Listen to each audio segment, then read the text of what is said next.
And now a word from our following sponsor, Bolivian Cafe. Looking for some good, awesome, delicious, fresh, warm Bolivian coffee? Come on down to Bolivian Cafe. Our locations are located in Sucre, Tarija, Oruro, La Paz, and Potosí. Come on down to Bolivian Cafe, where coffee meets you.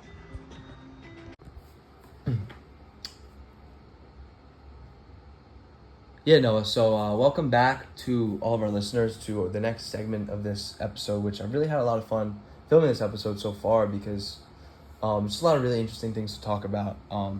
And getting right on to Bolivia, I think it's really interesting because Bolivia, while not on the same, plane as Venezuela, is really just another fascinating country to talk about and just a really nice story to really get into, you know?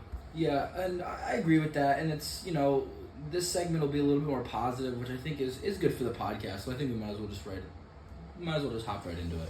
Yeah, so I hope you guys enjoy this story as much as we do, but let's get right into it.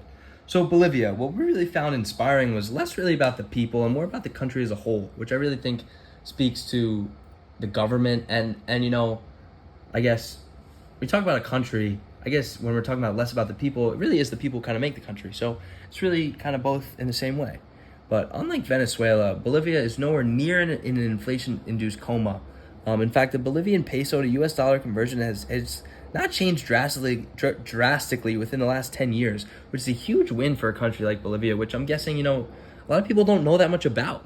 I guess if you were to ask someone about Bolivia, who in America these days, they probably would say, probably get it mixed up with Venezuela. Or maybe not even be able to point it out on a map. Yeah, so when they're kind of not when their economy's holding as stable as they are, I think it's really something that we should talk about it. Like I said, they're nowhere near really the world power status, and the fact that their dollar has stayed at a constant exchange rate says a lot about the economic and policies of Bolivia. Battling inflation is very hard for a lot of countries, and it's even hard for the United States right now. I think whenever you turn on the news cycle, whenever you turn on a channel and they're going through a news cycle, that's really all you hear about is how high prices are, how difficult it is for people to do the things that they used to do less than 2 years ago, and while some of it's out of everyone's control and more has to do with different things that are going on in the world, like wars and natural disasters and whatnot, it's very inspiring that a country like Bolivia has been able to control their inflation as well as they have, and this achievement highlights the resilience and effectiveness of the economic strategies that Bolivia has really implemented for themselves, and it really serves as a beacon of hope for other nations facing similar challenges, and not only a beacon of hope, but kind of a roadmap that people can really look to, and see how their country can kind of maybe respond in the same way. Yeah. I don't know, Ben. To build off that, I just, the fact that Bolivia is doing so well in maintaining economic stability is truly just inspiring. It demonstrates the potential for positive outcomes for these developing countries. It shows the importance of how sound financial policies and governance in achieving long-term economic health can be. You manage your inflation effectively.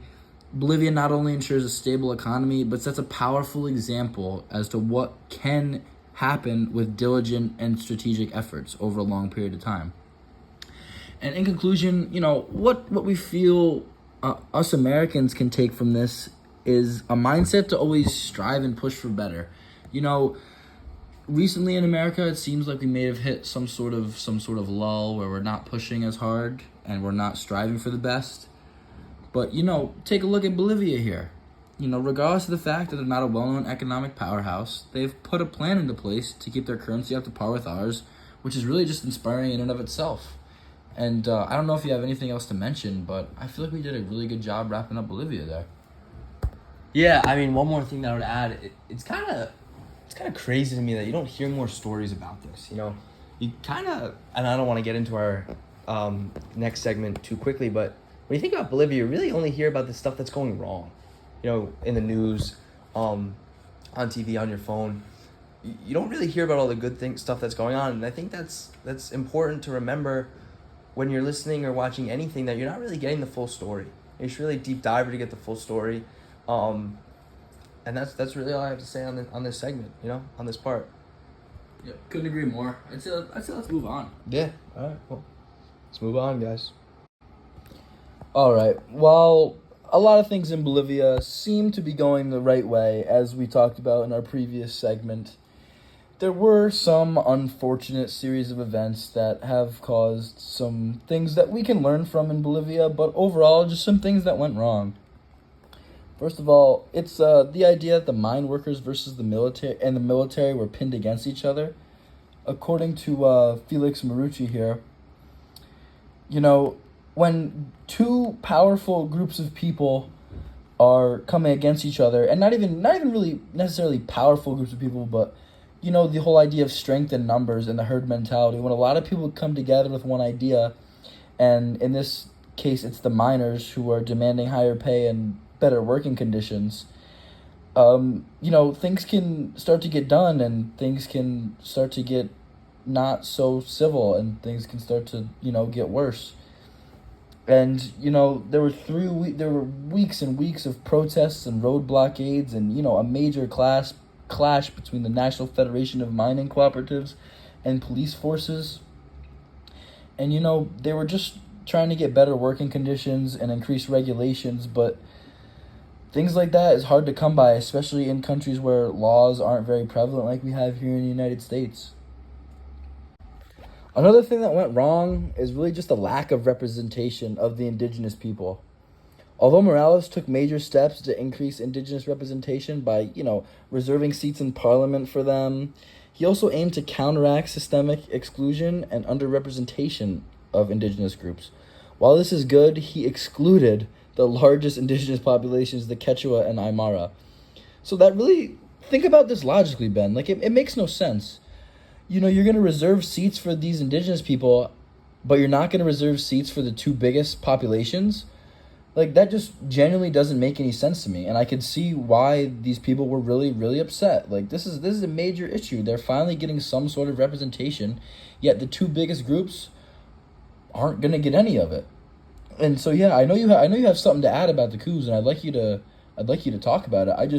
I feel like it's really, really important to highlight the fact that these indigenous people, although it seemed like they were being represented, they really weren't, as a good portion still weren't being represented. So here. Yeah, and in addition to the indigenous groups, there was a lot of coups that went on in Bolivia, and I think when you hear the word coup, you kind of really equate that with social unrest and violence, and that's kind of what happened. There was a deep divide between the people and the government, and the number of coups in Bolivia was really, like I said before, just providing an unstable and dangerous climate. And a lot of it was on Evo Morales himself. And as we talked about in class, Professor McGrath talked about this. If Evo Morales, Noah, would have just if he would have just not done the things he did to run again, then the people of Bolivia really would have accepted it. A large part of Bolivia supported MAS, supported their goals, and supported the government that Morales had gone through. They just didn't want Morales to extend his term again.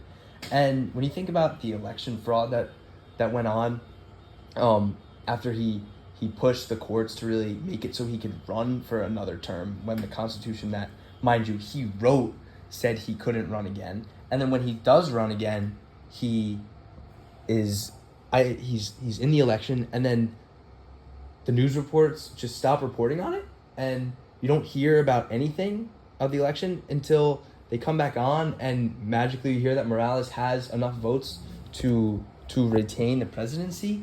The people aren't going to respond well to that. Yeah, dude, I'll be honest with you. If that was happening in my country, if that was happening here, I would probably participate in a coup too. If stuff like that's happening, all the injustices, especially politically, I would want to stand up and say something too. And just you're talking about the too many coups. Obviously, one coup's bad enough. If more than one's happening, is a sign of something just not working. And if something's not working, a change needed to be made. Yeah, and I hate to go back to what I said before, but a lot of these people in power, they get into power and they don't want to leave. And it's a big problem because, especially in Bolivia, like I said, if he would have just stepped down, the same party that he represented would have remained in power, and the goals that he was putting forth, which the majority of Bolivians really supported, would have kept going. But now, as the Postero article that we read in class, Noah, really elaborated on, now you have the right wing really coming in and taking full advantage of this corruption and unwillingness to really let go of power by Mas. And that's just an example of how a group of people who, I guess in this scenario, really have the support of the people and do everything they can to make sure that the people don't support them. And the other side, and people begin to look at the other side and say, maybe they're not that bad of an option. That's where the other side, in this case, I mean the right wing, really comes in and really takes full advantage and really starts to cement themselves as a serious contender, which he didn't have before. And I think it's really sad to see, kind of in a country like Bolivia that was doing well, that had people on their side, that was really going in the right direction, just for one man really in Morales to not give up power and really ruin it all, so to speak. And then that gives countries like the U.S., who may not have really supported what was going on in Bolivia originally, to step in and say, told you so. Told you so they weren't doing a good job. Yep. Told you so that type of government doesn't work. When, on the surface you may be able to believe them, and on the news you listen, oh, there's a coup, they refused to give up power, they were corrupt. But when you really do a deeper dive, they weren't doing that such bad of a job. Which we'll elaborate on later. Yeah, they weren't really doing such bad of a job, and that's just something I wanted to touch upon, and really go forth from there. But yeah, I don't know. I think we covered it pretty well.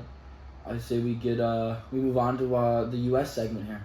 Yeah, and that'll be the end of our Venezuelan Bolivian segment. I hope you guys really enjoyed listening to it as much as we really enjoyed talking about it. I think there was a couple points where we were able to go more above and beyond than we originally planned. But I think that's the beauty of podcasts and talking about stuff like this, when you can just think of something, talk about it, and keep going. And for sure, 100%. I really enjoyed the class discussions we had in class.